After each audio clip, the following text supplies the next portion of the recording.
सोलापूरचे जिल्हाधिकारी कुमार आशीर्वाद यांनी जिल्हा कोषागार कार्यालयाची पाहणी केली असून मार्च अखेर आणि मार्चच्या पार्श्वभूमीवर त्यांनी महत्त्वपूर्ण अशा आर्थिक कामकाजाची पाहणी केली। आर्थिक वर्षाचा शेवटचा महिना असल्याने शासकीय कामांची लगबग वाढली आहे। याच पार्श्वभूमीवर सोलापूरचे जिल्हाधिकारी कुमार आशीर्वाद यांनी जिल्हा कोषागार कार्यालयाला सदिच्छा भेट देऊन कामकाजाची प्रत्यक्ष पाहणी केली। मार्च अखेरमुळे तिजोरीवर असलेला कामाचा ताण आणि प्रलंबित देयकांची स्थिती जाणून घेण्यासाठी त्यांनी हा दौरा केला। या भेटीदरम्यान जिल्हा कोषागार अधीक्षक वैभव राऊत यांनी जिल्हाधिकाऱ्यांचे स्वागत केले। मार्च महिना हा आर्थिक वर्षाचा अखेरचा टप्पा असल्याने विभागामार्फत करण्यात आलेल्या नियोजनाची सविस्तर माहिती त्यांनी जिल्हाधिकाऱ्यांना दिली।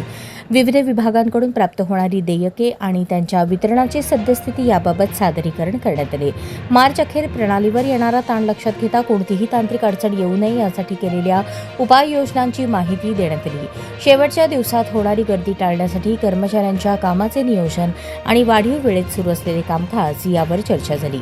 जिल्हाधिकारी कुमार आशीर्वाद यांनी कोषागार कार्यालयातील विविध विभागांना भेटी देऊन कर्मचाऱ्यांशी संवाद साधला। कोणतीही देयके तांत्रिक कारणास्तव प्रलंबित राहणार नाहीत याची दक्षता घ्यावी। निधीचे वितरण करताना नियमांचे काटेकोरपणे पालन करावे।